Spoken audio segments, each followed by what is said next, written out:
مدینہ منورہ، وہ بابرکت شہر جہاں کبھی ہر گلی میں رحمتوں کی خوشبو محسوس ہوتی تھی، جہاں قدم قدم پر رسول اکرم صلی اللہ علیہ وسلم کی یادیں بکھری ہوئی تھیں۔ اسی شہر میں ایک عظیم ہستی رہتی تھیں، علم، تقوی اور محبت رسول کی زندہ مثال، ام المؤمنین عائشہ بنت ابی بکر، حضرت عائشہ صدیقہ رضی اللہ عنہا۔ وہ صرف ایک عظیم صحابیہ ہی نہیں تھیں، بلکہ اسلام کی سب سے بڑی عالماؤں میں شمار ہوتی تھیں۔ حضرت ابو بکر صدیق رضی اللہ عنہ تھے، جو اسلام کے پہلے خلیفہ اور رسول اکرم صلی اللہ علیہ وسلم کے سب سے قریبی ساتھی تھے، اور ان کے شوہر تھے انسانیت کے سب سے عظیم رہنما محمد صلی اللہ علیہ وسلم۔ حضرت عائشہ راز سے اللہ تعالیٰ نے غیر معمولی ذہانت اور حافظہ عطا فرمایا تھا۔ رسول اکرم صلی اللہ علیہ وسلم کی صحبت میں رہ کر انہوں نے دین اسلام کی گہری تعلیم حاصل کی۔ صحابہ کرام اکثر مشکل مسائل میں ان سے رہنمائی لینے آتے تھے۔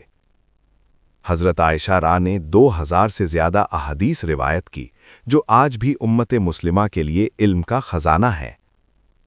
فقہ، تفسیر، طب اور عربی ادب میں بھی ان کا علم بے مثال تھا۔ حضرت عائشہ کو رسول اکرم صلی اللہ علیہ وسلم سے بے حد محبت تھی، اور رسول اللہ صلی اللہ علیہ وسلم بھی انہیں بہت عزیز رکھتے تھے۔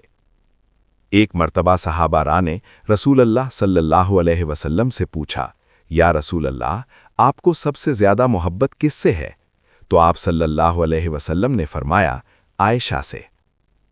یہ وہ عظیم اعزاز تھا جو اللہ نے حضرت عائشہ کو عطا فرمایا۔ رسول اللہ کے بعد کی زندگی۔ جب رسول اللہ اس دنیا سے پردہ فرما گئے تو حضرت عائشہ کی زندگی کا سب سے بڑا سہارا چھن گیا، مگر انہوں نے صبر اور ایمان کے ساتھ اپنی باقی زندگی دین کی خدمت میں گزار دی۔ مدینہ میں ان کا گھر علم کا مرکز بن گیا تھا۔ صحابہ اور تابعین دور دور سے آ کر ان سے دین سیکھتے تھے۔ وقت گزرتا گیا، سال بیتتے گئے، یہاں تک کہ 58 ہجری کا رمضان آ گیا۔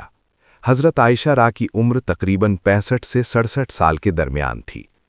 ان دنوں وہ بیمار ہو گئیں۔ مدینہ کے لوگ اس عظیم ہستی کی بیماری پر بے حد غمگین تھے۔ ان کے گھر میں خاموشی تھی، لیکن زبان پر ذکر الہی تھا اور دل میں رسول اکرم صلی اللہ علیہ وسلم کی محبت۔ پھر وہ بابرکت رات آئی، رمضان المبارک کا مقدس مہینہ، رحمتوں اور برکتوں کا زمانہ۔ اسی مہینے کی ایک رات 16 یا 17 رمضان 58 ہجری کو حضرت عائشہ صدیقہ رضی اللہ عنہا اس فانی دنیا سے رخصت ہو گئیں۔ مدینہ منورہ میں غم کی لہر دوڑ گئی۔ لوگ رو رہے تھے کیونکہ ام المؤمنین اور علم کا ایک عظیم چراغ بجھ گیا تھا۔ مدینہ کے بے شمار لوگ اس جنازے میں شریک ہوئے، پھر انہیں مدینہ کے مقدس قبرستان جنت البقیع میں سپرد خاک کر دیا گیا۔ وہی جنت البقیع جہاں اہل بیت اور کئی عظیم صحابہ آرام فرما ہیں۔ حضرت عائشہ صدیقہ کی زندگی علم، تقوی اور رسول اکرم صلی اللہ علیہ وسلم کی محبت کی روشن مثال ہے۔ ان کی روایت کردہ احادیث آج بھی امت مسلمہ کو دین کی صحیح سمجھ عطا کر رہی ہیں۔